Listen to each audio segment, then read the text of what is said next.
এই খলিফাতুল মুসলিমিন উমর কোনোভাবেই মেনে নিতে পারলো না টাটকা একটা মুনাফিকের জানাজা নবী পড়াবে, কোনোভাবেই নবী মেনে নিতে পারতেছে না হযরত ওমর।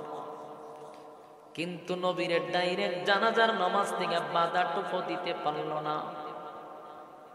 কিন্তু বারবার আয়াতটা রিপিট করতেছিল, একই আয়াত বারবার করতেছিল, একই আয়াত বারবার পড়ে রে। কিন্তু নবী বারবার উমরকে বলে, উমর জানাজার নামাজ পড়াইব না এমন কোন আয়াত তো আল্লাহ নাজিল করে নাই, তাই আমি জানাজা পড়াবো। চতুর্দিক দিয়া সাহাবায়ে কেরামদের আনাগোনা শুরু হয়ে গেছে। 1000 মুনাফিক উপস্থিত, জানাজা পড়বার জন্য না দেখার জন্য? দেখার জন্য আসছে। আল্লাহর পয়গম্বর জানাজা পড়াবে, 1000 মুনাফিকরা সেখানে উপস্থিত হয়ে গেল। কেমনে রে?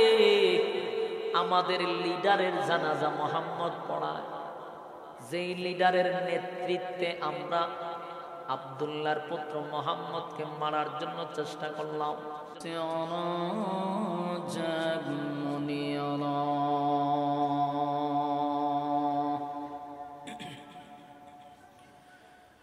أما بعد فأعوذ بالله من الشيطان الرجيم. بسم الله الرحمن الرحيم. استغفر لهم أو لا تستغفر لهم إن تستغفر لهم 70 مرة فلن يغفر الله لهم ذلك بأنهم كفروا بالله ورسوله والله لا يهدي القوم الفاسقين. صدق الله العظيم وصدق رسوله النبي الكريم ونحن على ذلك من الشاهدين والشاكرين والحمد لله رب العالمين. জান্নাতে যাওয়ার জন্য সর্বপ্রথম যে শর্ত এটা হলো ঈমান। বলেন 1 নম্বর শর্ত কি? ইল্লাল্লাযীনা আমানু। 1 নম্বর হলো ঈমান আনতে হবে। দ্বিতীয় নম্বর হলো ওয়ামিলুস সালিহাত, তোমরা নেক আমল করো। ঈমানের পরে নেক আমল করতে হবে। এই যে মাহফিলগুলোতে বসছেন, এটা একটা নেক আমল। এখানে যতক্ষণ বসা থাকবেন, যতটা আয়াতে কারিমা শুনবেন, প্রতিটা অক্ষরে অক্ষরে 10টা করে নেকি আপনার আমলনামায় ঢুকবে। তো মানুষ তো নেকির জন্য প্রতিযোগিতা করা দরকার ছিল। আর এমন একটা মাস, এটা বরকতি মাস, শাবান মাস। আমাদের এই সমস্ত দিনই মজলিসে সময় দেওয়া বেশি। তো সবাই জান্নাতে যাইতেছে। বিশ্ববিখ্যাত যিনি সুদকুর, তারা জিজ্ঞাসা করবেন সহ কি চায়? জান্নাত। বছরে মাত্র 2 বার নামাজ পড়ে, 2 ঈদে। এমন একজন বেনামাজিরে জিজ্ঞাসা করবেন, সেও কি বলবে? জান্নাতে যেতেছে। তো জান্নাতে যাওয়ার জন্য সর্বপ্রথম কি প্রয়োজন? ঈমান। কোনো বেঈমান জান্নাতে ঢুকবে না। বলুন, কোনো বেঈমান জাহান্নামে ঢুকবে না। জান্নাতে ঢোকার জন্য সর্বপ্রথম শর্ত হলো ঈমান থাকতে হবে। আল্লাহ বলেন ইল্লাল্লাযীনা আমানু, তোমরা ঈমান আনো আমি আল্লাহর উপর। তো আপনারা যারা বসছেন, যাদের কান পর্যন্ত আওয়াজ যাইতেছে, সবাই কি ঈমানদার না বেঈমান? ঈমানদার। এখানে যারা বসছেন, আপনাদের ঈমান আছে না নাই? সবাই তো ঈমানের দাবি নিয়ে বসছেন।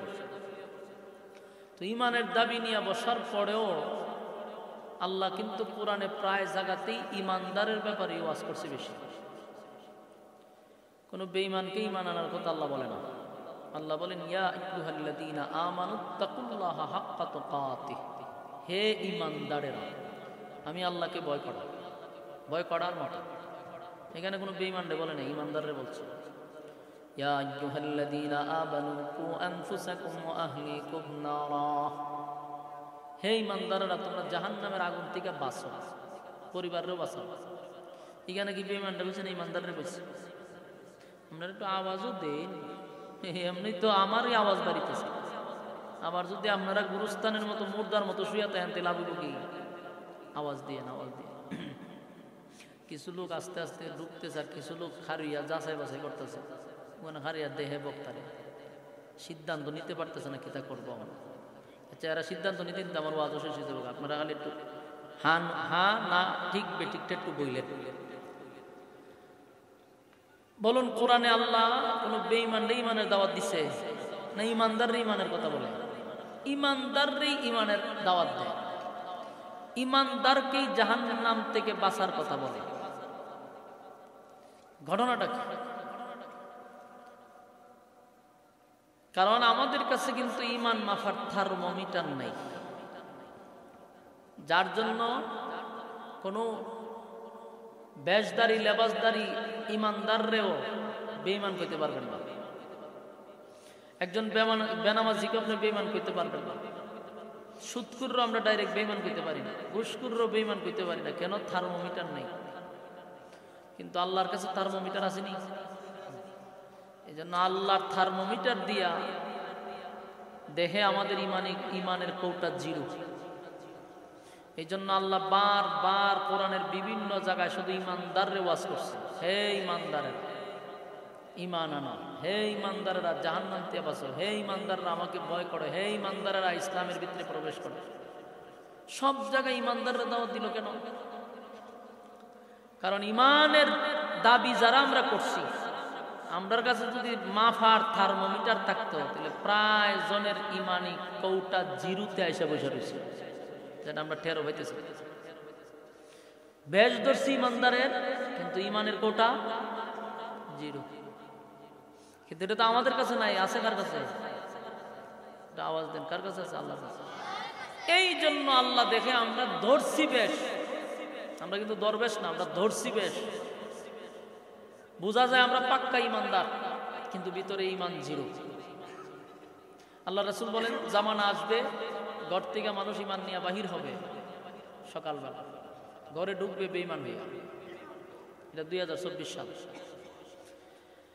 এই জন্য কোরআনের প্রায় জায়গা ঈমানদাররে ওয়াজ করার উদ্দেশ্য হইল ঈমানের সাইনবোর্ড লাগায় চলতেছি, কিন্তু ভিতরে ঈমান নেই।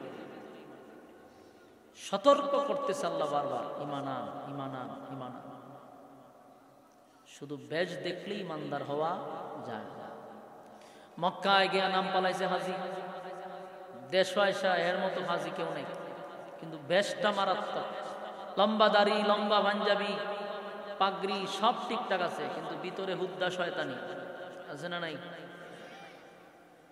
আমরা যেন মুনাফিকের কোন খাসলত না রাখি ভিতরে।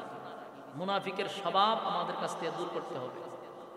কারণ এগুলো তো এক ধরনের মুনাফিকি। আমার ভিতরে ঈমান নাই, আমি নামাজ নাই, রোজা নাই, হজ নাই, যাকাত নাই, পর্দা নাই, হালাল নাই, হারাম নাই, যেমনে মনে চাই এমনি চলতেছে, কিন্তু দাবি করতেছি ঈমানদার।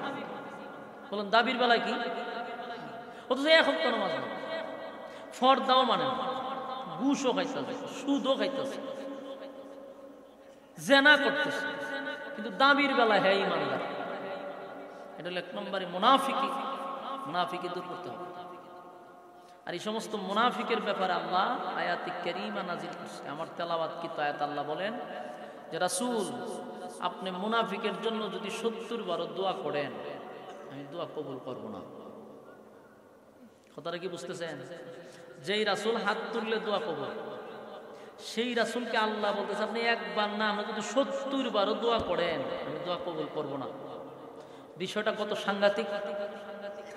আপনার কাছে বিষয়টা কি স্বাভাবিক মনে হয়েছে?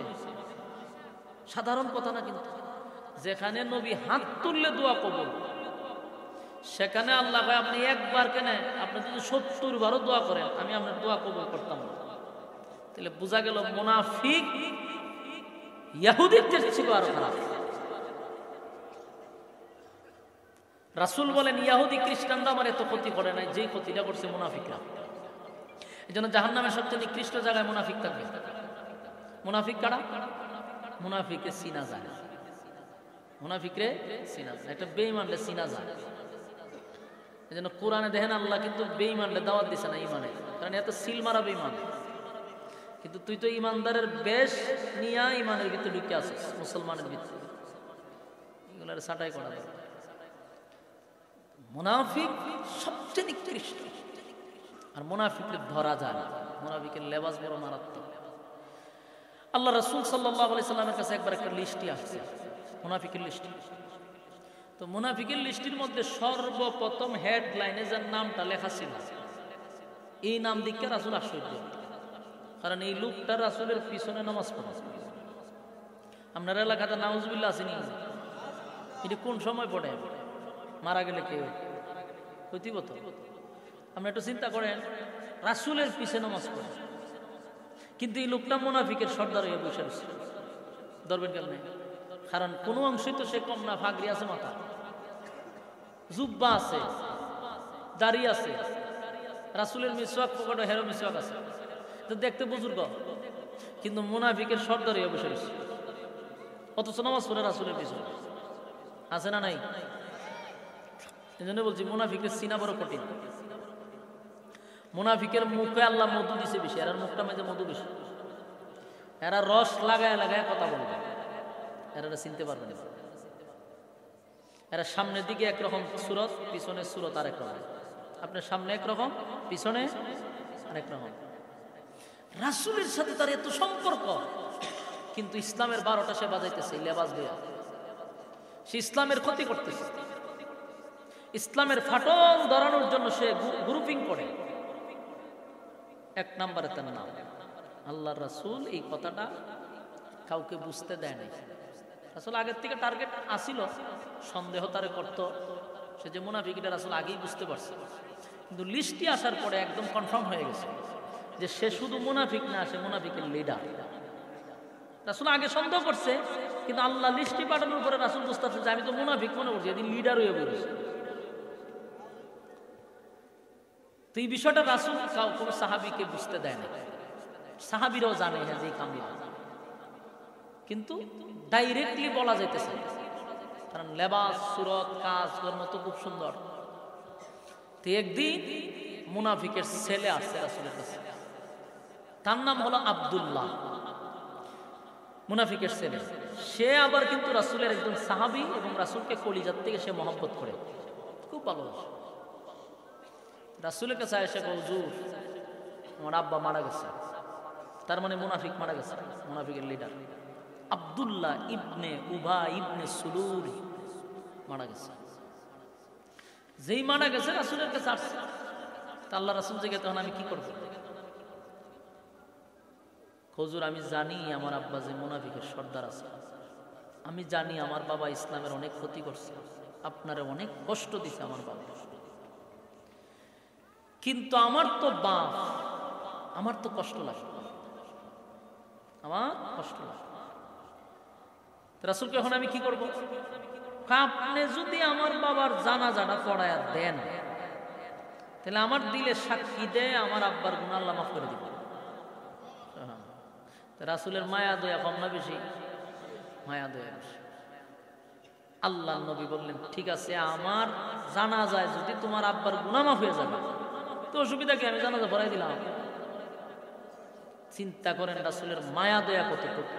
জানে প্রকাশ্যে শত্রু, শুধু শত্রু না, শত্রুদের লিডার, কিন্তু রাসূল বলেন আমার জানাজায় যদি তোমার আব্বার গুনাহ মাফ হয় তাহলে আমি জানাজা পড়াই দিব। সুবহানাল্লাহ। যেই মাত্র এই কথা বলছে, আব্দুল্লাহ একটা সেকেন্ড জায়গায় দাঁড়াইছেন, একটা দৌড় মারছে। দৌড় মাইরা মদিনার অলিতে গলিতে যারে পাইছে তার কাছেই বলছে আমার আব্বার জানাজা রাসূল পড়াবে, প্রচার করে দিচ্ছে। দৌড় মারল কেন জানেন? যদি দাঁড়ায় তাকে আর জিবরাইল যদি আয়াত লইয়া, এই কারণে এখান থেকে দূর মেরে গেছে। সাহাবীরা বুঝতো হুজুর কি গেছে না, তো রাসূল সাল্লাল্লাহু আলাইহি সাল্লামের মায়া দয়া দেখেন, আর হি দিকে আব্দুল্লাহ গোটা মদিনায় প্রচার করে দিচ্ছে। যার কানে সংবাদ যায় যে আব্দুল্লাহ ইবনে উবাই ইবনে সুলুল মারা গেছে আর জানাজা রাসূল পড়াবে, এরাই থমকে যায়, আশ্চর্য হয়ে যায়। ঘটনা কি? এত বড় মুনাফিক রাসূল তার জানাজা পড়াবে, এটা কিভাবে সম্ভব? কেউ এটা মাইনা নিতে পারতেছে না, কেউ এটা সহ্য করতে পারতেছে না। খবর পৌঁছে গেছে উমরের কাছে। খলিফাতুল মুসলিমিন উমর এই বিষয়টা নিয়ে আরো কেঁপছে যে প্রকাশ্যে শত্রু গোপনে গোপনে রাসূলের বিরুদ্ধে সে মিটিং করছে, আল্লাহ রাসূলকে মারার জন্য সে বৈঠক করছে, ইসলামের ভিতরে ফাটল ধরানোর জন্য চেষ্টা করছে, এমন একটা মুনাফিকের জানাজা রাসূল পড়াবে, বরদাস্ত করতে পারতেছে না। মদিনার অলিতে গলিতে খবর পৌঁছে গেছে, আর এই খবর পড়ছে আবার মুনাফিকদের কানে। প্রায় 1000 মুনাফিক এটা অবগত হয়েছে, আর 1000 মুনাফিকের লিডার ছিল যে মারা গেছে সে।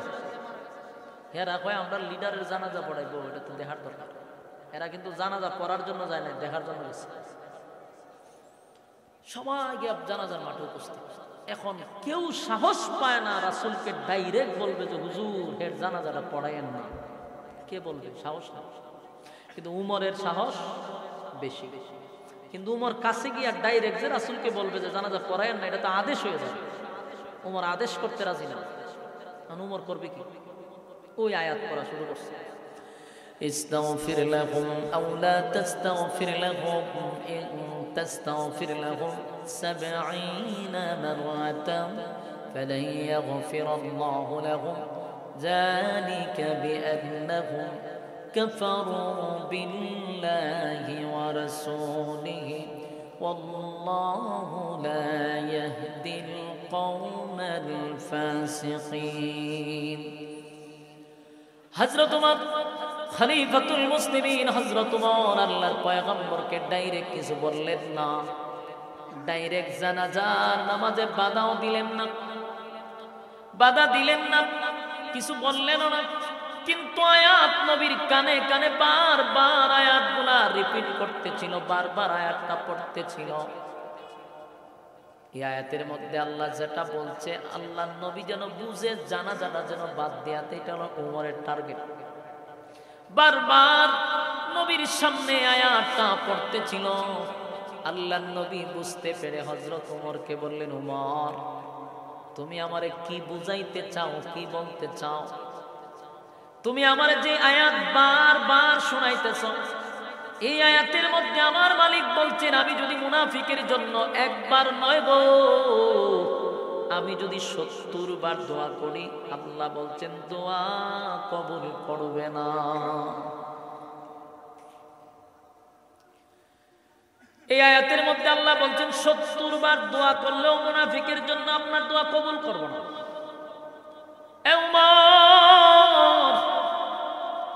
এই আয়াতের কোথাও তো একবারও লেখা নাই যে আমি জানাজার নামাজ পড়াবো না। এই আয়াতে আছে দোয়া কইরেন না, 70 বার দোয়া করলেও কবুল করব না, কিন্তু জানাজা পড়াইব না এই কথা তো আমার মালিক বলে নাই। হযরত ওমর চিন্তায় পড়ে গেল, দুয়ার কথা নিষেধ করছে, নামাজের কথা তো আল্লাহ নিষেধ করে নাই। বারবার আসমানের দিকে উমর তাকায় আর মনে মনে ভাবে, আল্লাহ আয়াত নাজিল করে নামাজটা বন্ধ করে দেন, নামাজটা বন্ধ করে দেন। এই খলিফাতুল মুসলিমিন উমর কোনোভাবেই মেনে নিতে পারলো না টাটকা একটা মুনাফিকের জানাজা নবী পড়াবে, কোনোভাবেই নবী মেনে নিতে পারতেছে না হযরত উমর। কিন্তু নবীর ডাইরেক্ট জানাজার নামাজ থেকে বাধাটুকু দিতে পারল না। কিন্তু বারবার আয়াতটা রিপিট করতেছিল, একই আয়াত বারবার করতেছিল, একই আয়াত বারবার পড়ে রে। কিন্তু নবী বারবার উমরকে বলে, উমর জানাজার নামাজ পড়াইব না এমন কোন আয়াত তো আল্লাহ নাজিল করে নাই, তাই আমি জানাজা পড়াবো। চতুর্দিক দিয়া সাহাবায়ে কেরামদের আনাগোনা শুরু হয়ে গেছে। 1000 মুনাফিক উপস্থিত, জানাজা পড়বার জন্য না দেখার জন্য? দেখার জন্য আসছে। আল্লাহর পয়গম্বর জানাজা পড়াবে, 1000 মুনাফিকরা সেখানে উপস্থিত হয়ে গেল। কেমনে রে? আমাদের লিডারের জানাজা মুহাম্মদ পড়ায়, যেই লিডারের নেতৃত্বে আমরা আব্দুল্লাহর পুত্র মুহাম্মদকে মারার জন্য চেষ্টা করলাম, যেই লিডারের নেতৃত্বে ইসলামটাকে ধ্বংস করার জন্য চেষ্টা করলাম, সেই লিডারের জানাজা আব্দুল্লাহর পুত্র মুহাম্মদ পড়াবে। এই দৃশ্যটা দেখার জন্য আসছে, কিন্তু চতুর্দিক দিয়ে সাহাবায়ে কেরামদের আনা গনা শুরু হয়ে গেল। আব্দুল্লাহ ইবনে উবাই ইবনে সুলুলের জানাজা নবী কেমনে পড়াবে? সাহাবায়ে কেরামদের কান্না, সাহস করে কেউ নবীর কাছে গিয়া বলতে পারে না, বাধাও দিতে পারে না। হযরত ওমর ডাইরেক্ট না বললেও ইনডাইরেক্ট আয়াতটা বারবার রিপিট করতেছিল। সেখানেও নবী বলে দিছে, ওমর রে, এই আয়াতের মধ্যে আল্লাহ বলছে 70 বার আমি দোয়া করলে আমার দোয়া কবুল হবে না। আমার মনটা এত নরম, আমার ভিতর আল্লাহ এত মায়া দিছে, আমার রাহমাতাল লিল আলামিন হিসাবে আল্লাহ পাঠাইছে। আমার মনটা চায়, আল্লাহ 70 বার নিষেধ করছে, আমি 70 বারের উপরে দোয়া করলে যদি আমার আল্লাহ মাফ করে দেয়, আমি 70 বারের উপরে দোয়া করব, তারপরও যেন আমার মালিক আমার উম্মত মাফ করে দেয়।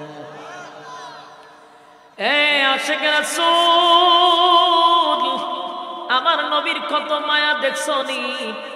নবীর কত মায়া, নবীর কত মায়া।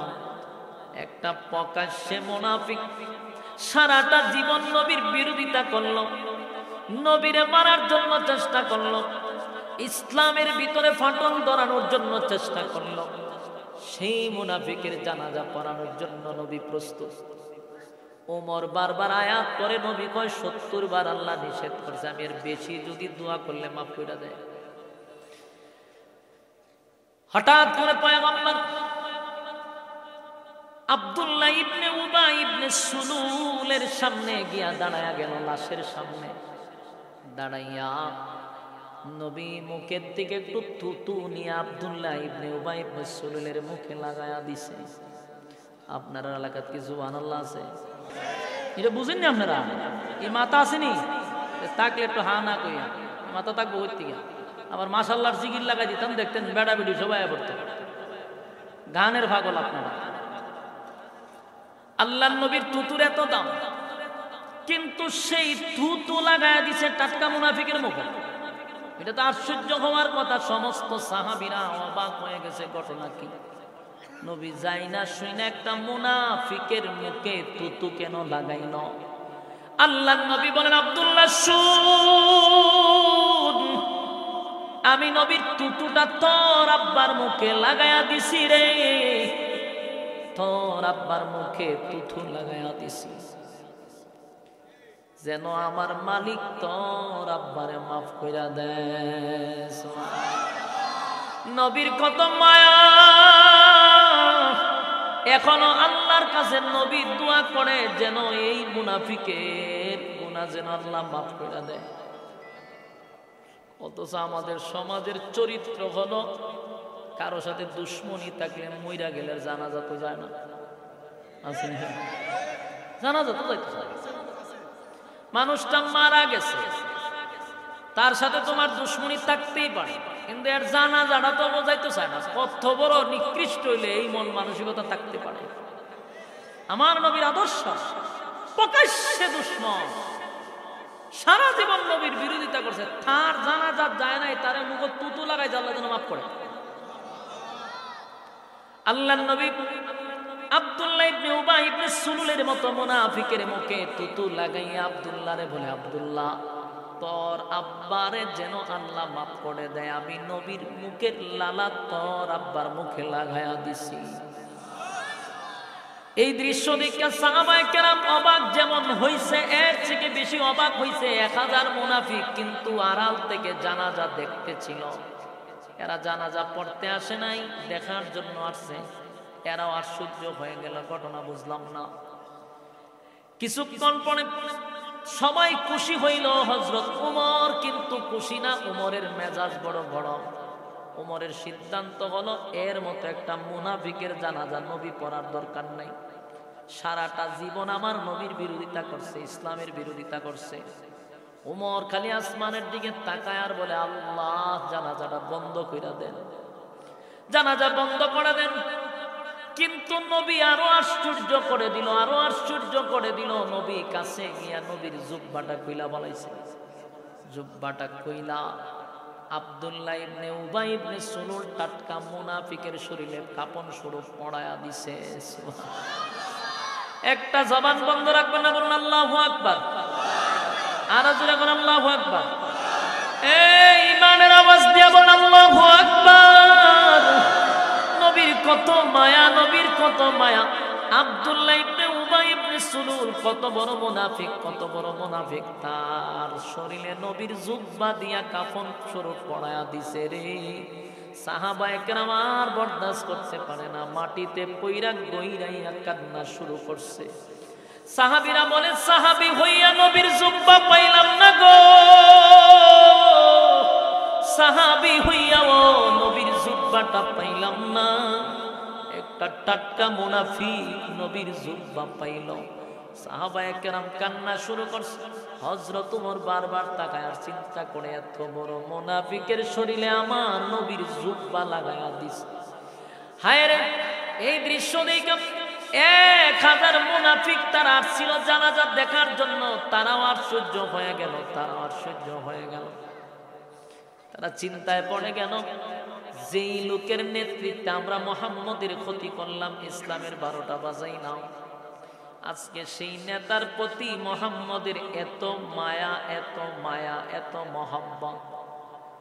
1000 মুনাফিক বলা বলি করতে লাগলো, এই একটা দুশমনের প্রতি যদি মুহাম্মদের এত মায়া হয় গো,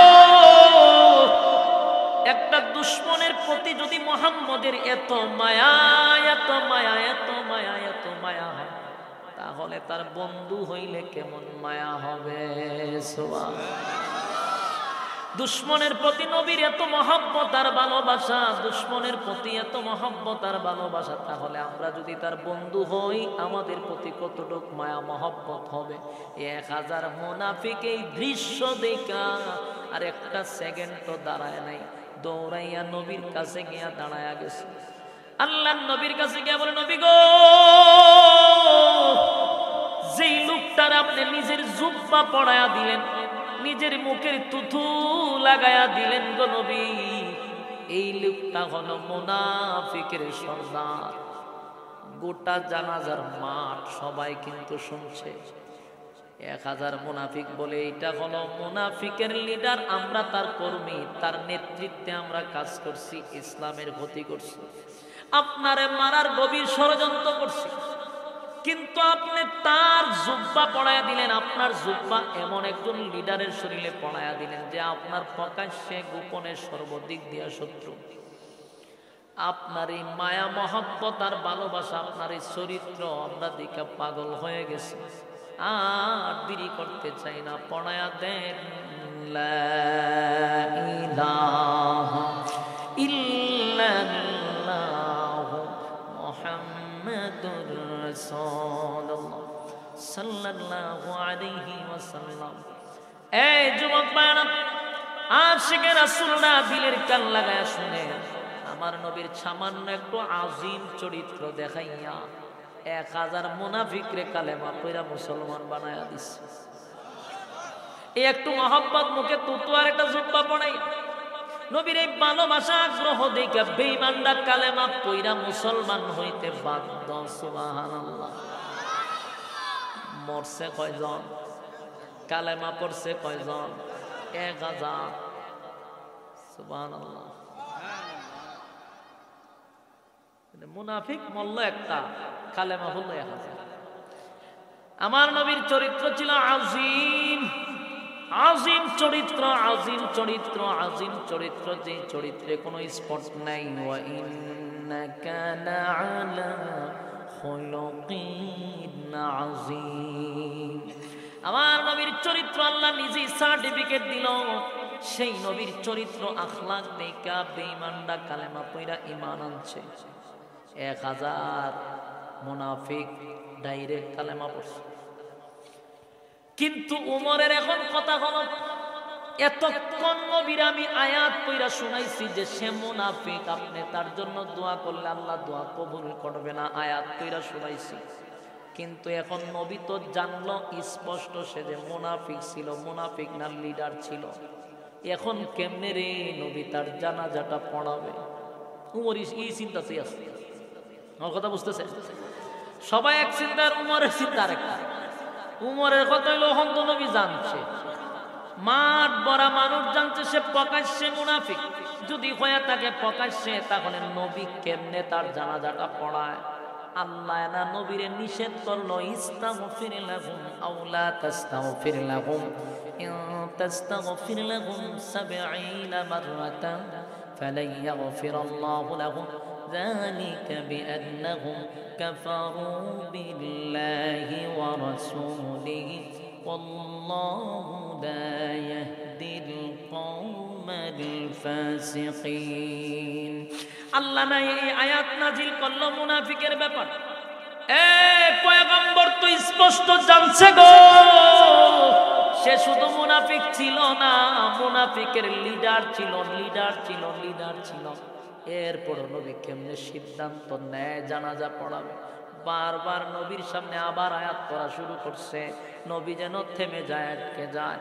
কিন্তু নবী কোন সিদ্ধান্ত যেটা নিছে এটাই চূড়ান্ত।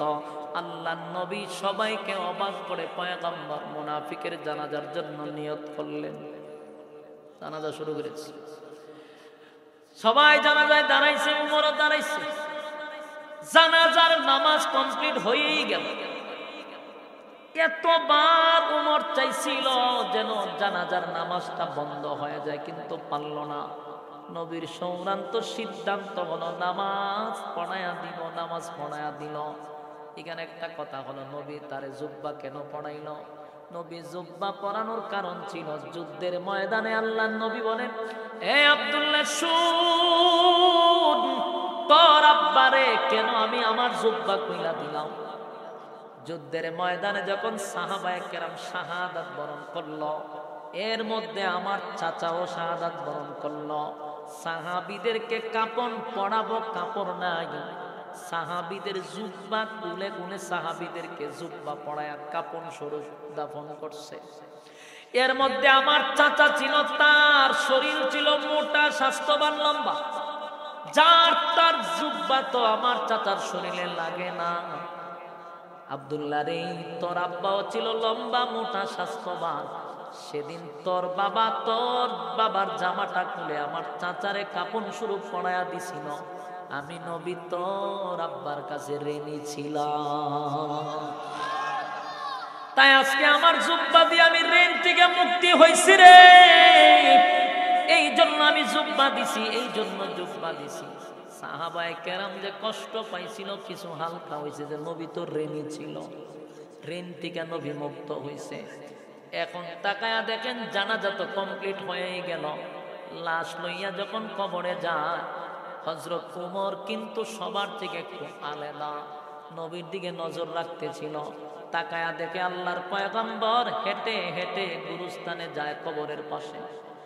উমরের মেজাজ আরো গরম হয়েছে, নবী জানাজা পড়াইছে তো পড়াইছে, এখন কবরে গিয়া বুঝি দোয়াও করব, এটা উমর মাইনা নিতে পারতেছে না।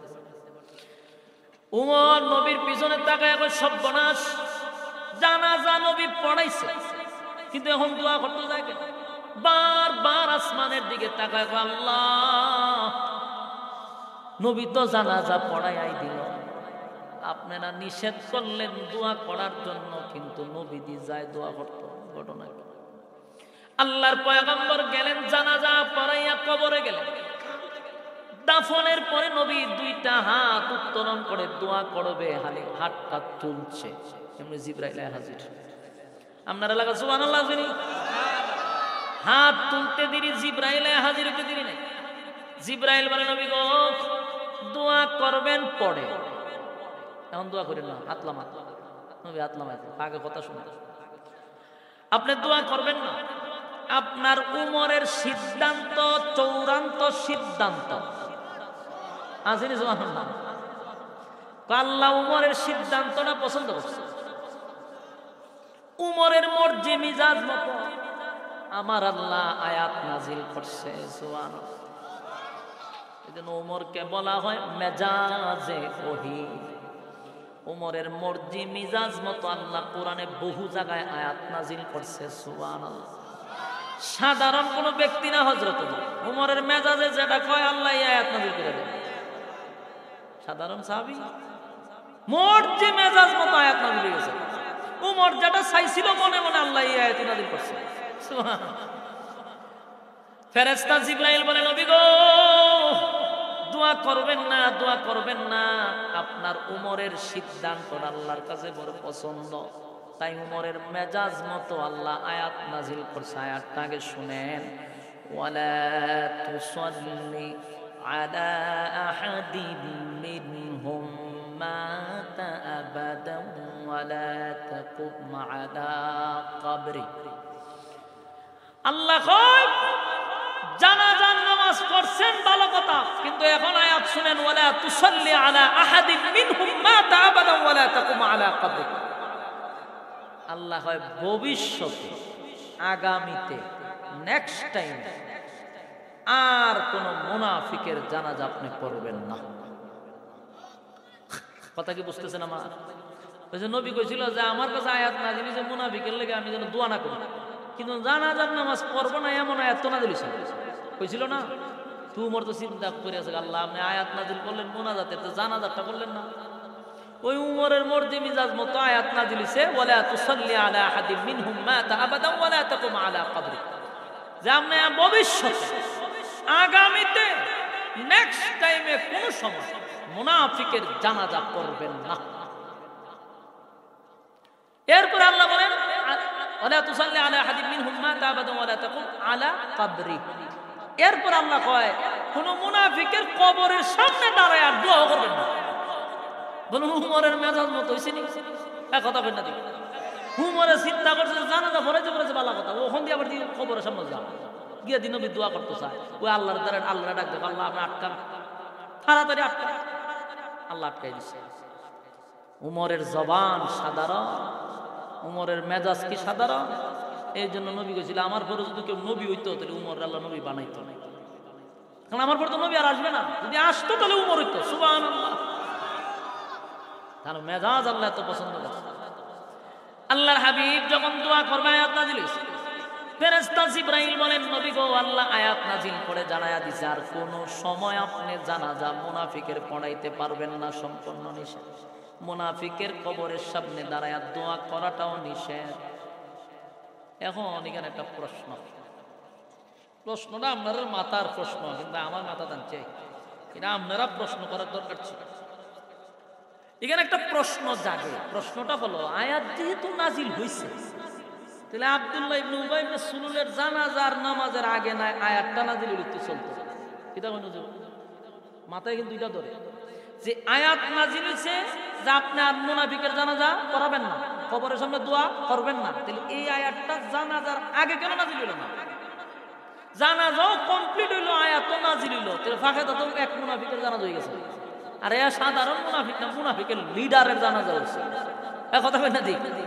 তাহলে একটা প্রশ্ন জাগেনি আয়াত নাজিল হইছে ভালো কথা, কিন্তু এটা যদি পরে নাজিল হইতো আরে আগে নাজিল হইতো তে তো এই মুনাফিকের জানাজা একটা যায়।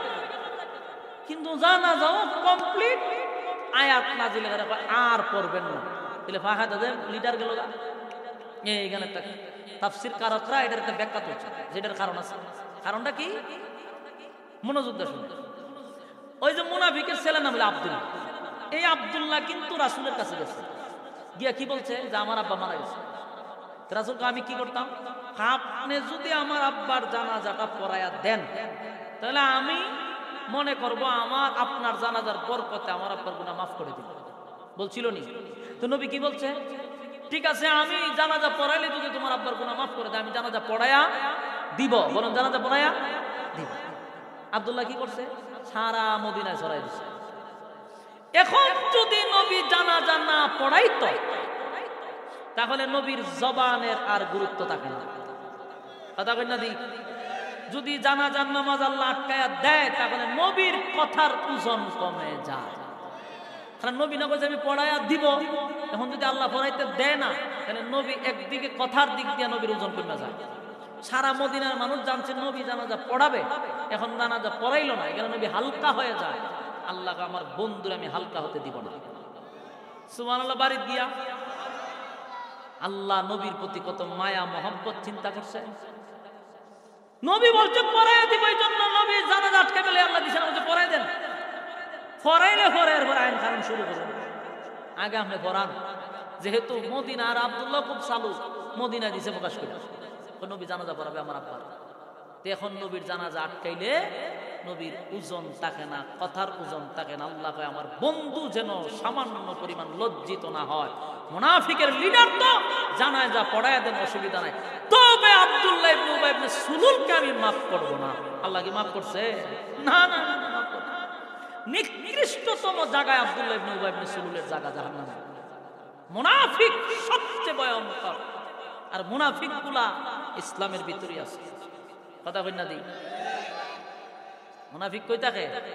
লেবাসের ভিতরে মুনাফিক থাকে, বহু টুপিওয়ালার ভিতরে মুনাফিকি আছে, বহু পাঞ্জাবির ভিতরে মুনাফিকি আছে, বহু দাড়িওয়ালার ভিতরে মুনাফিকি আছে। আব্দুল্লাহ ইবনে উবাই ইবনে সুলুল কোনো অংশে কম ছিল না। লম্বা পাঞ্জাবি, লম্বা জুব্বা, পাগড়ি, সব লেবাসে কোনো কমতি ছিল না, কিন্তু মুনাফিকের লিডার ছিল। আজ কিয়ামত পর্যন্ত যত মুনাফিক আছে সবগুলো ইসলামের ভিতরে থাকে।